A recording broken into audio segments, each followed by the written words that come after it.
તમારી લીલાનો કોઈ પાર નહીં વા વીરવા તમારી લીલાનો કોઈ પાર નહીં વા વીરવા માનવ મહેરામણ ઉમટે અહીં વા વીરવા માનવ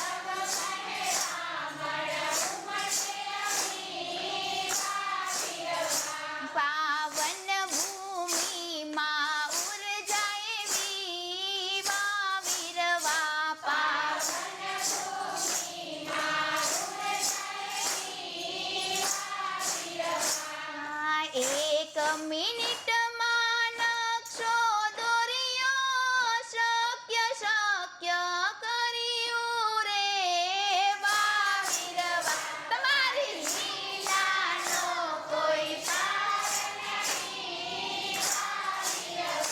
માનવ મહેરામણ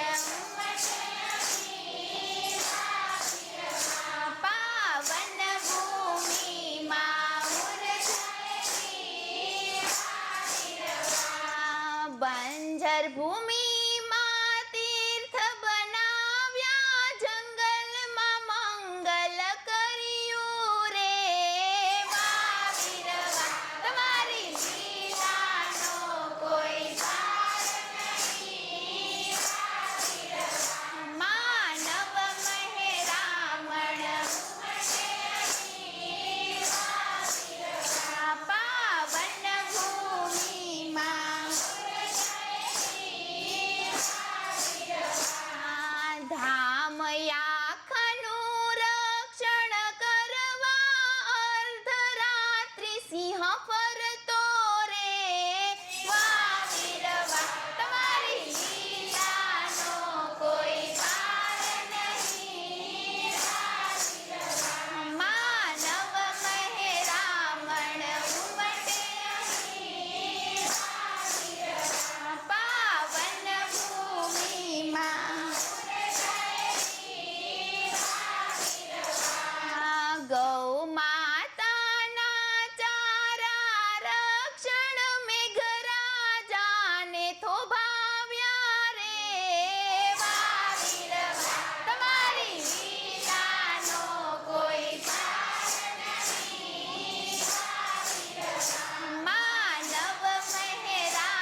બાવીસ આ બધા શબ્દ આમ સાકારી જ છે હોય 100%?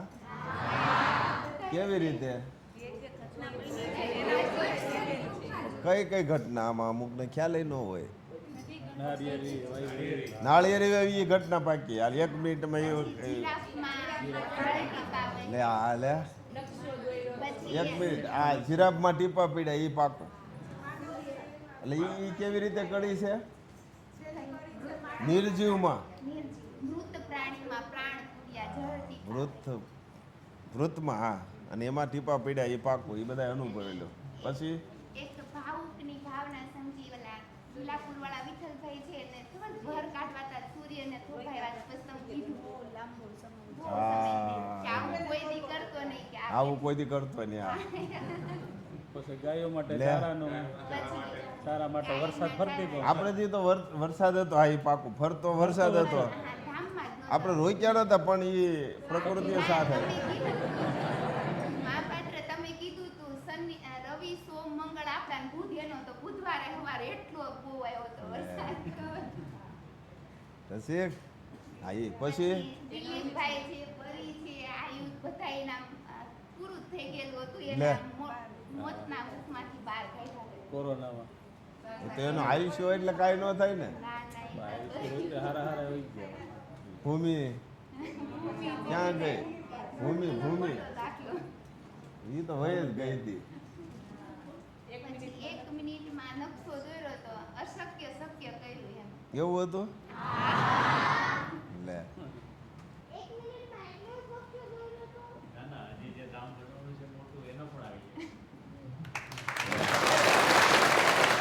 તો હજી આ થોડુંક જ છે એમ ને? હજી બાકી છે 5% છે, હજી 95% બાકી. ઈ હોતે ને આવી જાય એમ 1 મિનિટમાં. આખું વિશ્વધામ જે હા લે આ બધા પોઈન્ટ હાસા છે હો. પછી બંજર ભૂમિમાં તીર્થ બનાવ્યા જંગલમાં મંગલ કર્યું એમ. બંજર એટલે હતું આ એવી જંગલ જ હે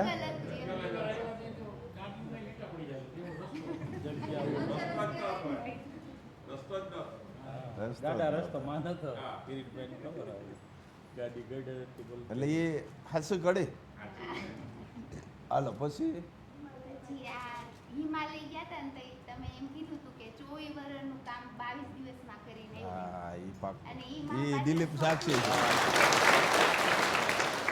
પછી પંકજ તું પંકજભાઈ અને રાજુભાઈ ને સુરેશભાઈ સાક્ષી છો ને તમે? હા, સાક્ષી. હા ઈ પાકો અમને ન્યાજ કહી દીધું. 22 દિવસમાં કેવડું કામ કેટલી આત્માઓને આખો મુક્તિ મળી ગઈ. હે મોટું કામ કર્યું શું? એ બધાને ખબર છે. કોઈને ખબર નથી લાગશે કહું અને ધરતી ઉપર ઉતાર્યા. લે એ તો ભાઈને જ ખબર. એટલે દિલીપ હા માં આવ્યા ધરતી પર ઉતરો ઉતરો ઉતરો એમ નથી કર્યું પણ તમે ઉતાર્યા તો ખરા ને તમને એવું કર્યું તમે આ ઉતાર્યા નિર્ગુણ નિરાકારમાંથી સગુણ સાકાર થયા માં નિર્ગુણ નિરાકારમાંથી સગુણ સાકાર થયા એટલે હા એ હાસું ના ના પાકું છે તથ્ય છે એમ ખાલી એમનો વાતો નથી પ્રમાણ સહિત છે એટલે સત્ય વસ્તુ પ્રમાણ સહિત હોવું જોઈએ. પછી કે પૂરું થઈ ગયું? એ માનવના અવગુણ બધાયના લીધા અંદરથી વલોવી પછી અગ્નિમાં તમે બાળા પણ એ તમે પીધા એ રીતના એમ. એટલે એ હાસું તારો શું અનુભવ દિલીપ? આ હોળીમાં ને આ બધું ગઈર જ ને આવું કેટલા પાછા લઈ લીધા એનું લીધા તો લવ શુદ્ધ કરો. અવગુણ આર્યા કાઢ્યા જ ને અમારા જીવનમાં કેવા કેવા બધા આવતું હતું બધું. ભાર તો તમે ઉપાડ્યો એ નીતાબેન સાક્ષી છે એને સ્વપ્નમાં દેખાડ્યું છે ને બધું અગાઉ. પછી પૂરું થઈ હજી તો ગયું ઘણું ઈ છે પણ આટલી યાદ રહી. અને આમાં બધા મોજમાં લે હો હો કરે લે થોડોક ખંજરી વધી ગઈ જ નહીં બાકી આમ બહુ ઉત્સાહનો હતો તાનસીન કજરી બોલવા માંડ્યા એ. શબ્દો દબાઈ જાય એમાં. બીજા સરસ. આવો જો ખરેખર રંગ જો માયલાને સડે ને જીવાત્માનો ઉદ્ધાર થઈ જાય. રંગ ચડવો જોઈએ, બસ એક જ રંગ માં તારા નામનો, બીજું કાંઈ પણ નહીં. એક જ તાલ, એક જ નાદ, એક જ રંગ, બીજો રંગ નહીં. અને આવો રંગ જો ખરેખર અહીંયા અડી જાય, જન્મ જન્મના ફેરા મટી જાય. કડી છે ને હવે બીજો રંગ લાગતો નથી, એક જ રંગ. કેવો ઈ ગાતો? એક જ રંગ, હવે બીજો રંગ નહીં. કંઈક સરસ મજાની એક કડી છે. તાળી પાડે તો મારા રામ. સીધે સાહેબ.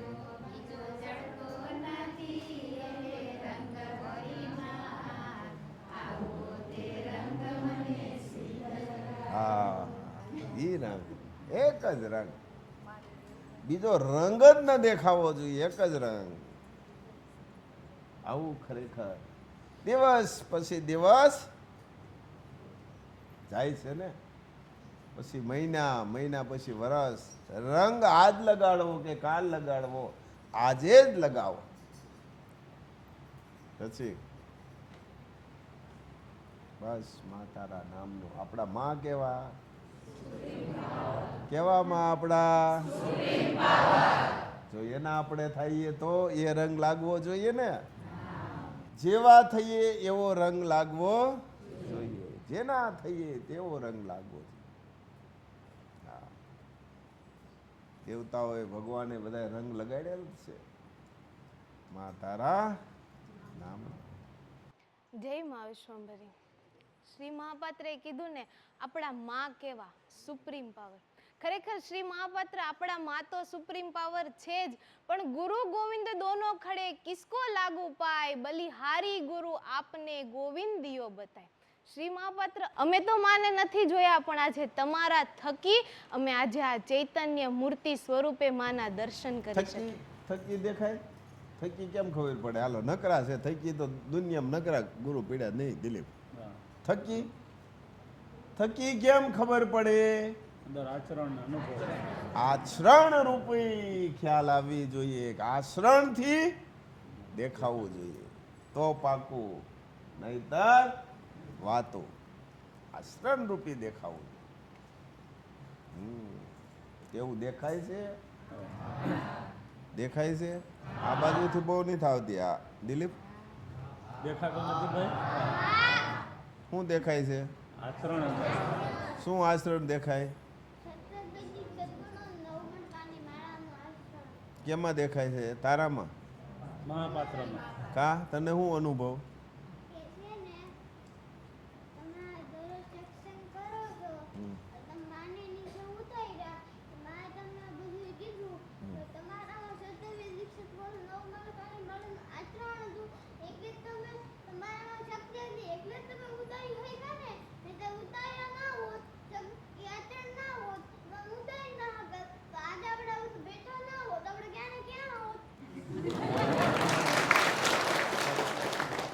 આચરણ રૂપી.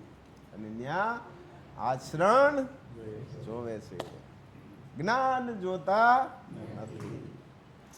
હા, આજે શ્રી મહાપાત્રે તમે મૂંગાને બોલતા કર્યા છે, જે સૂતા હતા એને બેઠા કર્યા છે, જે બેઠા હતા એને ઊભા કર્યા છે, અને ઊભા હતા ને એને ફરીથી આગળ હાલતા કર્યા છે, જે વિચારો રૂપી સાવ ભાંગી ગયા હતા ને એને ફરીથી જાગૃત કર્યા છે. બધાના જીવનમાં ઘણા અનુભવો હશે, જ્યારે ડોક્ટરોએ હાથ ઊંચા કરી દીધા હશે ને ત્યારે શ્રી મહાપાત્ર તમારા થકી અને ફરીથી પથારીમાંથી ઊભા કર્યા છે. જે એવા પણ અનુભવ છે કે જે ડિવોર્સ પેપર સુધી સાઇન કરવાની પણ તૈયારી હોય, પણ ત્યારે શ્રી મહાપાત્ર તમારા વિચારો થકી ફરીથી એને એક કર્યા છે. જ્યારે બધી જ બાજી અવળી પડી ગઈ હતી ને ત્યારે શ્રી મહાપાત્રે બધી જ બાજુને ફરીથી તમે પલટાવી અને સીધી કરી છે. અમુક પરિવારમાં પણ એવા પણ દાખલા છે કે જ્યાં આખો પરિવાર વિખરાઈ ગયો હોય, પતિ પત્નીને નહોતું ભળતું, મા બાપને નહોતું ભળતું, બાપ દીકરાને જ્યારે ભળતું નહોતું, મા દીકરીને નહોતું ભળતું, સાસુ વહુને, દેરાણી જેઠાણીને જ્યાં નહોતું ભળતું ને, ત્યારે એ પરિવારને તમે ફરીથી વિખરાઈ ગયેલા પરિવારને તમે એક કર્યો છે. શ્રી મહાપાત્ર, તમારી લીલા તો અપરંપાર છે. માની લીલા અપરમ, આપણા માં કેવા, આપણા માં કેવા હે રસિક? જ્યારે આપણા વિચારવાની શક્તિ પૂરી થઈ જાય, જ્યારે આપણા વિચારો શૂન્ય થઈ જાય ને, ત્યાર પછી જે લીલાની શરૂઆત થઈ ને એ શ્રી મહાપાત્ર. જે અશક્યને શક્ય કરી બતાવે ને એ શ્રી મહાપાત્ર. જેણે 7 જન્મ સુધી મહાશક્તિ સુધી પહોંચવાનો સંઘર્ષ કર્યો, સાર ખાલી આપણને ચપટીમાં આપ્યો ને એ શ્રી મહાપાત્ર. જેઓ સ્વયં મહાશક્તિ સુધી પહોંચેલા છે, છતાં પણ આજે આપણા કલ્યાણ માટે એ પોતાનું કર્મ જાતે કરી અને આજે સમાજને અરીસો બતાવ્યો છે ને એ શ્રી મહાપાત્ર. જેમને બધી જ ખબર હોવા છતાં પ્રકૃતિના નિયમને આધીન રહી મૌન રહે છે ને એ શ્રી મહાપાત્ર. આપણી ઘણી ભૂલો હોવા છતાં માફ કર્યા, આંગળી પકડી ફરીથી આગળ કર્યા ને હે શ્રી મહાપાત્ર. આપણી લાયકાત ના હોવા છતાં આજે એમના હૃદયમાં સ્થાન આપ્યું છે ને એ શ્રી મહાપાત્ર. શ્રી મહાપાત્ર, અમે ઘણા અનેક જન્મો લઈ લેશું ને તો પણ તમારા ઋણમાંથી અમે ક્યારેય મુક્ત નહીં થઈ શકીએ. અમે સદા માટે તમારા ઋણી રહેશું. આજે હમણાં ગરબામાં આવ્યું ને કે માનવ મહેરામણ ઉમટે અહીં. શા માટે અહીંયા માનવ મહેરામણ ઉમટે છે? કારણ કે લોકોને અહીંયા સત્ય દેખાય છે, અનુભવેલું આચરણ દેખાય છે. એટલે પાવન ભૂમિમાં ઉર્જા એવી 7 જન્મનું શ્રી મહાપાત્રનું તપ છે. એમના પાછળ એમના પરિવારનો સંઘર્ષ છે, એમનો સાથ છે ને એટલા માટે આપણને તો અનુભૂતિ થાય છે, પણ સાથે સાથે અહીંયા આવતા દરેક વ્યક્તિને પોઝિટિવ વાઇબ્રેશનની અનુભૂતિ થાય છે. અંતરનો એક આનંદ મળે છે, મનની એક શાંતિ મળે છે, કારણ કે શ્રી મહાપાત્રના તપનું ફળ છે. આ શ્રી મહાપાત્રને અને એમના પરિવારને તો આ બધું મળી ગયું છે, પણ આજે આ શા માટે કરે છે? શા માટે આ બધો ત્યાગ કર્યો છે? આપણા માટે, વિશ્વ કલ્યાણ માટે, વિશ્વને એક પરિવાર બનાવવા માટે, આપણા જીવાત્માના ઉદ્ધાર માટે, આપણા જીવનને સુગંધિત બનાવવા માટે. તો આ જીવન સુગંધિત ક્યારે બનશે? જ્યારે અવગુણો બીજાના નહીં પણ સ્વના દેખાશે ને ત્યારે. ભૂલો બીજાની નહીં પણ સ્વની દેખાશે ત્યારે. દ્રષ્ટિ બીજા તરફ નહીં સ્વ તરફ કરશું ને ત્યારે આપણું જીવન સુગંધિત બનશે. અત્યાર સુધી આપણે જીવન જીવ્યા કોના માટે? બીજા માટે. બીજા શું કરે છે, બીજા ક્યાં જાય છે, બીજા શું કહેશે, બીજા શું વિચારશે, એના માટે. તો હવે એવું નથી લાગતું કે સ્વ માટે કંઈક કરીએ? કારણ કે ય એનમ વેતિ હંતારમ યશ્ચૈનમ મન્યતે હતમ ઉભો તો ન વિજાનીતો નાયમ હંતી ન હન્યતે. આપણે ઘણા જન્મો લઈ લીધા છે, જન્મે બધું જ બદલે છે, શરીર પણ બદલે છે, પણ એક વસ્તુ છે ને આપણો જીવાત્મા, એ શાશ્વત છે, એ ક્યારેય બદલતો નથી. એટલે શ્રી મહાપાત્ર કહે છે કે આ શરીર મળ્યું છે તો એ સાથ ક્યારે છોડી દેશે એ ખબર નથી, તો આ શરીર થકી આપણે આપણા જીવાત્માનો ઉદ્ધાર કરી લઈએ. શ્રી મહાપાત્રએ આજે જીવન જીવવાનો એટલો ટૂંકો અને સરળ માર્ગ આપી દીધો છે. 9 મણકાની માળા અને 17 વૈદિક સદગુણો. આ 9 મણકાની માળા અને 17 વૈદિક સદગુણો એવું મટીરિયલ છે કે આપણે એના થકી આપણા જીવનની આચરણ રૂપી એવી ઇમારત ઊભી કરી શકીએ કે કોઈ પણ પરિસ્થિતિ આવે, કોઈ પણ વાવાઝોડું આવે ને તો એને ક્યારેય ડગાવી ના શકે. પણ એના માટે આ 9 મણકાની માળા અને 17 વૈદિક સદગુણો રૂપી આચરણ રૂપી પાયો મજબૂત બનાવવો પડે. હથિયાર છે 9 મણકાની માળા અને 17 જે વૈદિક સદગુણ છે, હથિયાર છે. સમયે જે જરૂર પડે તે હથિયારનો ઉપયોગ કરો. જો ખીતીએ તલવાર પડી રહે તો કંઈ થવાનું નથી. સાથે રાખો ગુણોને અને સમયે તેનો ઉપયોગ કરો. આજે એનથી પણ સરળ આપણને માર્ગ આપી દીધો છે, મૌન. જરૂર પડે એટલું જ બોલીએ, ખોટું કારણ વગરનું બોલ કરી અને આપણી શક્તિનો વ્યય ના કરીએ. શ્રી મહાપાત્ર કહે છે ને કે મૌનમાં એટલી તાકાત છે કે તમારી અંદર જે ઘણા જન્મની સુષુપ્ત શક્તિ પડેલી છે ને એ જાગૃત થશે. આ મૌન થકી તમારા ઘણા પ્રશ્નોનો હલ આપોઆપ નીકળી જશે. આટલું સરસ, આટલું એક પ્યોર નિચોડ કોણ આપી શકે? રામાયણમાં વાલિયો લૂંટારો હતો. જ્યાં સુધી એને અનુભવી માર્ગદર્શકનો સંગ ના થયો ને ત્યાં સુધી એ વાલિયો લૂંટારો જ કહેવાયો. જ્યારથી એને નારદજીનો સંગ થયો, અનુભવી માર્ગદર્શકનો સંગ થયો ને ત્યાર પછી એ વાલ્મીકી ઋષિ કહેવાયા. કારણ કે યદ્યદાચરતિ શ્રેષ્ઠ તતદેવે તરોજન સયત પ્રમાણમ કુરુતે લોકસ્તદનુવર્તતે. યુગે યુગે અનુભવી માર્ગદર્શક રૂપી માં મોકલે જ છે, પણ ફક્ત ને ફક્ત જરૂર છે તો એ અનુભવેલ માર્ગદર્શકના શબ્દ ઉપર ચાલી અને એ શબ્દનું આચરણ કરવાનું. આજે પણ આ કપરા કડી કારમાં માએ શ્રી મહાપાત્રને નિમિત્ત બનાવ્યા છે. જ્યારે આખા વિશ્વમાં જ્યારે અંધકાર ફેલાણો છે ને ત્યારે શ્રી મહાપાત્રએ આ સત્યરૂપી પ્રકાશ પાથર્યો છે. આવા અનુભવી માર્ગદર્શક રૂપી શ્રી મહાપાત્ર મળ્યા છે અને એમના છત્રછાયા નીચેનું આજે માર્ગદર્શન મળ્યું છે. તો ફક્ત હવે આપણે જરૂર છે તો એમના શબ્દે જે આપ્યા છે, જે જીવનનો ટૂંકો એવો સાર આપ્યો છે ને એને આપણા જીવનમાં આચરણ રૂપી ઉતારી અને આ ઇમારતને મજબૂત બનાવવાની. શ્રી મહાપાત્રે તો મહેનત કરી અને આ ભાણું એવું સરસ બનાવી દીધું છે. તો હવે સમય આપણો છે. તો આ ભાણાનો સ્વાદ માણી અને આનંદ લેવો છે કે નથી લેવો એ સમય આપણો છે. તો આ ભાણું આપણે એ સ્વાદ લઈ અને આપણા જીવનને સુગંધિત બનાવીએ. જય મહાવિષ્ણુ. જન્મે જન્મે બધું બદલે, એક ન બદલે. જન્મે જન્મે મા બાપ બદલે, જન્મે જન્મે ગામ બદલે, જન્મે જન્મે દેશ બદલે, જન્મે જન્મે નાતી જાતિ પણ બદલે, જન્મે જન્મે ભગવાન પણ બદલે, જન્મે જન્મે તમામ વસ્તુ બદલી જાય પણ એક ન બદલે. શું ન બદલે? માં વિધાતા બદલે નહીં. ન બદલે તેને પકડો, જન્મ જન્મના ફેરામાંથી મુક્ત થશો. આજ ખુદ તે આવ્યા છે આ ધરા પર. નિર્ગુણ નિરાકારમાંથી સગુણ સાકાર થઈને આવ્યા છે માં. જેને સર્જન કર્યું તે મહાશક્તિ આજે ધરા પર આવ્યા છે. જીવાત્માનો ઉદ્ધાર કરી લો, જીવાત્માનો કલ્યાણ કરી લો. જય મહાશક્તિ.